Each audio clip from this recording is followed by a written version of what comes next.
کسی نے کہا کہ اگر بیوی نماز نہ پڑھتی ہو تو کیا مرد زبردستی اس کو پڑھوا سکتا ہے؟ اس کا کیا شرعی حکم ہے؟ اور اگر زبردستی کرنے کے باوجود بھی کوئی نہ کوئی نماز بیوی چھوڑ دیتی ہے تو کیا حکم شرع ہوگا؟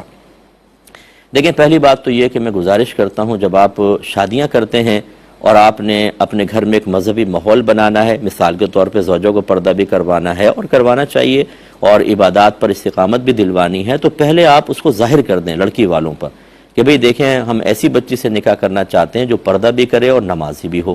پہلی بات تو یہ، پہلے ہم نکاح حاصل کرنے کے لیے، ماں بھی کہتی ہے بیٹا خاموش رہنا، نکاح ہو جائے گا پھر دیکھ لیں گے، وہ بے پردہ آ جاتی ہے گھر میں، یا کہ کوئی خراب عادت میں ملوث ہوتی ہے، اور اسی طرح عبادات کے ترک کی عادت ہوتی ہے، پھر ہم چاہتے ہیں ایک دم وہ مذہب میں ڈھل جائے، اور اسی سے خرابیاں پیدا ہوتی ہیں۔ وہ کہتی ہیں آپ نے پہلے تو کچھ بھی نہیں کہا تھا، یہ پابندیاں میں برداشت نہیں کر سکتی، اور شوہر پھر وہ برا محسوس کر رہا ہوتا ہے، اور کچھ لوگ بھی اس کو اکساتے ہیں کہ یار تمہاری بیوی یہ نہیں کرتی وہ نہیں کرتی۔ بھئی پہلے سے تیاری کرنی چاہیے تھی، ایک بات۔ دوسری یہ کہ چلیں اب ہو گیا تو کیا حکم شرع ہوگا؟ دیکھیں، ہمارے نبی کریم صلی اللہ علیہ وسلم نے ارشاد فرمایا، بچہ 7 برس کا ہو جائے تو اس کو نماز کا حکم دو، اور 10 برس کا ہو جائے تو مار کر نماز پڑھاؤ۔ جب بچے کے بارے میں جو بھی بالغ بھی نہیں ہوا، باپ کو مکلف بنایا گیا کہ وہ نماز کا حکم دے اور سختی کرے، تو پھر زوجہ تو بالغہ ہے اور مرد کی ایک طرح سے محکومہ ہے، تو اس کے لیے بھی سختی کرنا واجب ہوگی۔ قرآن میں اللہ واضح فرماتا ہے وَأْمُرْ أَهْلَكَ بِالصَّلَاةِ وَاصْطَبِرْ عَلَيْهَا لَا نَسْأَلُكَ رِزْقًا نَحْنُ نَرْزُقُكَ، اپنے گھر والوں کو نماز کا حکم دے اور خود بھی اس پر ثابت قدم رہے، ہم تم سے رزق کا سوال نہیں کرتے، رزق تو ہم تمہیں عطا فرمائیں گے۔ اس کا مطلب ہے کہ سختی تو کرنی ہوگی۔ جب سختی کیا کہ ڈنڈا اٹھا کے ماریں؟ نہیں، میں کہتا ہوں یہ نہیں کرنا چاہیے۔ مار پیٹ سے کبھی کوئی نمازی نہیں بنے گا۔ اگر وہ ڈر کے کر بھی لے گی، شوہر باہر ہوگا، نمازیں نہیں پڑھے گی۔ سب سے پہلا طریقہ ہوتا ہے ذہن سازی کرنا، ایک اچھا سا ماحول بنائیں، کسی اچھی عالمہ سے ان کا رابطہ رکھیں تاکہ وہ ذہنی طور پر ان کو تیار کریں اور نمازی بنائیں، اور اگر نہیں پڑھتی پھر تھوڑا سا ناراضگی کا اظہار کریں، کبھی تھوڑے دن کے لیے میکے چھوڑ کر آ جائیں، اس طرح پیار محبت سے تھوڑی سی نرمی سختی سے مائل کریں۔ اللہ تعالیٰ عمل کی توفیق عطا فرمائے۔ ٹائم کم ہے ورنہ میں اور وضاحت کرتا، لیکن اتنا کافی سمجھیں۔ اور نبی کریم صلی اللہ علیہ وسلم کا نماز فرض کے بعد باقاعدہ کوئی دعا کا معمول نہیں تھا، لیکن منع بھی نہیں کیا سرکار صلی اللہ علیہ وسلم نے۔ اور جو دعا کی اتنی تلقینات ہیں، اگر کوئی اس کے بعد دعا کرتا ہے فرض کے بعد تو کوئی مسئلہ نہیں ہے، بلکہ یہ جو اہل سنت کے اندر رائج ہے مساجد میں کہ نماز فرض کے بعد تھوڑا سا ذکر کر کے دعا کرتے ہیں، یہ اس لحاظ سے بہت بیسٹ ہے کہ ممانعت شرع بھی نہیں ہے۔ اور نبی کریم نے ارشاد فرمایا جو نماز کے بعد اپنی جگہ پر بیٹھا رہا اور اس نے کوئی گفتگو نہیں کی اور اپنا وضو نہیں توڑا، تو جب تک بیٹھا رہے گا فرشتے اس کے لیے دعائے بخشش و مغفرت کرتے رہتے ہیں۔ تو اس میں یہ برکت بہت ہے کہ آپ بیٹھے ہیں، دعائے بخشش و مغفرت ہو رہی ہے، پھر آپ دعا بھی مانگتے ہیں، اس میں بھی وقت نکلتا ہے، اور جو نماز پڑھتے اٹھ کے چل پڑتا ہے وہ اس فضیلت سے محروم رہے گا، اس لیے برکات حاصل کرنی چاہیے۔ یہ جو ہماری قوم آج جمعے کے بیانات میں آ کر علماء کے سامنے نہیں بیٹھ رہی، اس کی وجہ کیا ہے؟ ہمارے علماء نے تیاریاں کرنا چھوڑ دی۔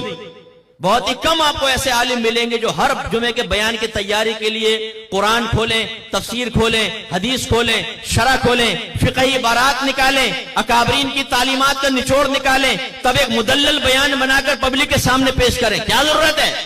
تقریروں کی کتابیں لے لیں، ایک آیت کی تفسیر دیکھی بس بیان کر دیں گے، آدھا گھنٹہ تو نکالنا ہے۔ اب تو فقیر کے لیے آدھا گھنٹہ نکالنا کوئی پرابلم ہی نہیں ہے، یوں بیان شروع کرتا ہوں، یوں ختم کر دیتا ہوں۔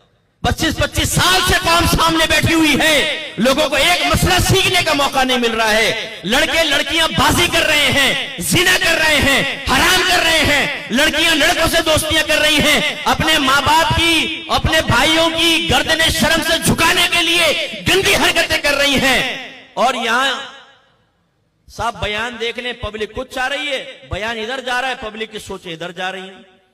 نہ کوئی کرنٹ ایشوز پہ کلام، نہ ماڈرن چیلنجز کے بارے میں کلام۔ ایک ینگسٹر، ایک پڑھا لکھا نوجوان کیا کرے گا مسجد میں آ کر؟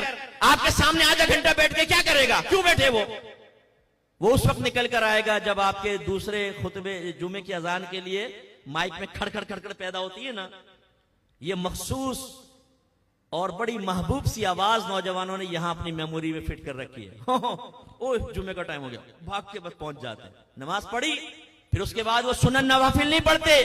آپ دیکھیں جمعے کی نماز ختم ہوتی ہے، ہمارے نوجوانوں کو رش جوتیوں پہ زیادہ نظر آئے گا، جیسے 5-5 ہزار کے نوٹ بانٹ رہے ہیں. کیوں بھاگتے ہیں وہ؟ ہم نے بیزار کیا ہے انہیں، علماء نے بیزار کیا ہے، ہمارے جمعے کی نمازیں پڑھانے والوں نے قوم کو بیزار کیا ہے دین سے. جب ایک نوجوان کی ریکوائرمنٹ بھی پوری نہیں ہوگی، وہ کیوں آگے آگے آپ کے سامنے بیٹھے گا؟ ہم نے ایک لسٹ بنائی ہے کہ آج کل نوجوانوں کے یہ مسائل ہیں. مسائل کیا ہیں، اس کے اسباب کیا ہیں، اس کا حل کیا ہے، حل پہ استقامت کیسے ملے گی. کی ہے ہم نے تیاری. کیوں آئے گی قوم ہمارے پاس؟ پھر ہمارا شکوہ پتہ نہیں یہ قوم آج کل علماء کو چھوڑ چکی ہے. اب دیکھو علماء کی قدر نہیں رہی، قدر کی نہیں جاتی، قدر کروائی جاتی ہے. آپ نے اپنی قدر کروانے کے لیے کیا کیا یہ بتائیے. قوم کو برا بھلا کہنے سے بہتر یہ ہے کہ میں اور آپ اپنے گریبان میں جھانکیں اور اپنے بارے میں غور و تفکر کریں کہ ہم نے قوم کو کیا دیا. میں نے یو کے میں ایک دفعہ وراثت کے مسئلے بیان کیے. جمعے کا بیان تھا، میں نے وراثت کے مسائل بیان کیے. ایک شخص میرے پاس آیا، کہنے لگا 63 سال ہو گئے، بوڑھے تھے، 63 سال ہو گئے بیانات سنتے ہوئے، آج زندگی میں پہلی بار ممبر سے میں نے یہ مسئلے سنے. ایسی ایک جگہ میں نے تقدیر کے مسائل بیان کیے، مسئلہ تقدیر کو بیان کیا، اس کی اقسام ذکر کی. ایک 70 سالہ شخص سامنے آیا، کہہ رہے ہیں استاد داڑھی سفید ہو گئے، 70 سال میری عمر ہے اور آج پہلی مرتبہ مجھے مسئلہ تقدیر سمجھ میں آیا. جو عقائد سے متعلقہ چیزیں ہیں، جو احکام شرعیہ عملیہ ہماری زندگی کے لیے انتہائی ضروری ہیں، گناہان صغیرہ و کبیرہ و ظاہریہ اور باطنیہ، جن کا جاننا ہم پر فرض عین ہے، جن کی معرفت اور علاج، ان پر کوئی کلام نہیں.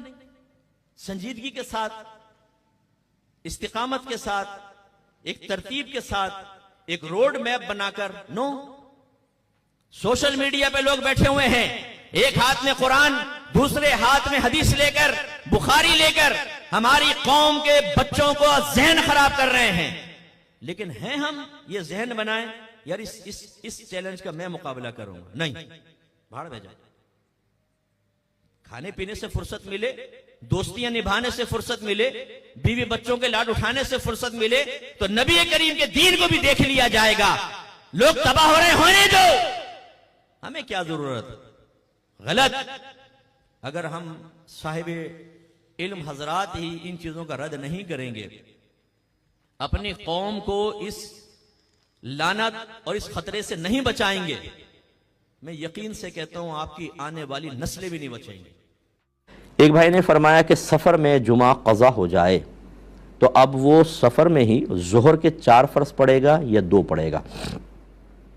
دیکھیں اگر جمعہ نکل جائے اور آپ کہیں پہ جمعہ ملنے کی امید نہ ہو اور آپ سفر میں، تو پہلی بات تو یہ کہ آپ پہ جمعہ فرض ہی نہیں تھا، ٹھیک ہے نا، جمعہ فرض نہیں تھا.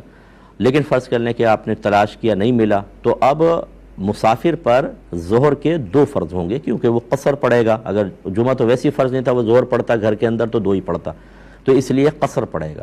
ہاں اگر وہ سفر میں تھا، مثال کے طور پہ یہ بھی سمجھا دیں تو نماز نکل گئی، ظہر کی نمازیں نکل گئی، نہ جمعہ پڑھا نہ ظہر کی نماز، اب گھر آ کے وہ پڑھنا چاہتا ہے، تو اب یاد رکھیں کہ جس مقام پر نماز قضا ہوتی ہے اس کی ادائیگی کے وقت اسی مقام کا اعتبار ہوتا ہے. یعنی یہاں پر اب چونکہ جمعہ تو ہے ہی نہیں آپ پہ فرض، اور ظہر کے آپ کو 2 فرض پڑھنے تھے، گھر واپس آئیں گے تو 2 فرض وہاں پہ لازم ہوئے تھے، وہی قضا ہوئے ہیں، تو گھر آ کر بھی 2 ہی پڑھیں گے، وہ 4 نہیں ہو جائیں گے.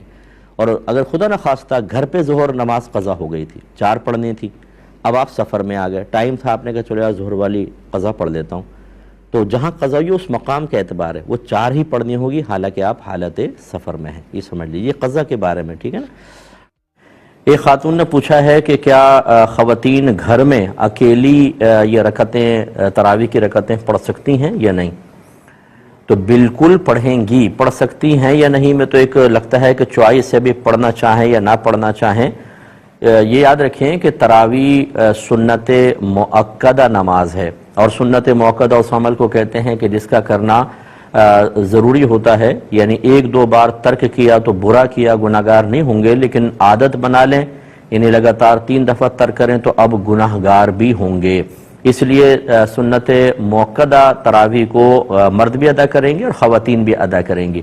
خواتین اپنے گھر میں ادا کریں گے، اور یاد رکھیں کہ پورے رمضان کی 30 راتیں یا 29 جتنے بھی ہوں، 20 رکعت تراویح پڑھنا ہر عاقل بالغ مسلمان مرد و عورت کے لیے سنت موقدہ ہے۔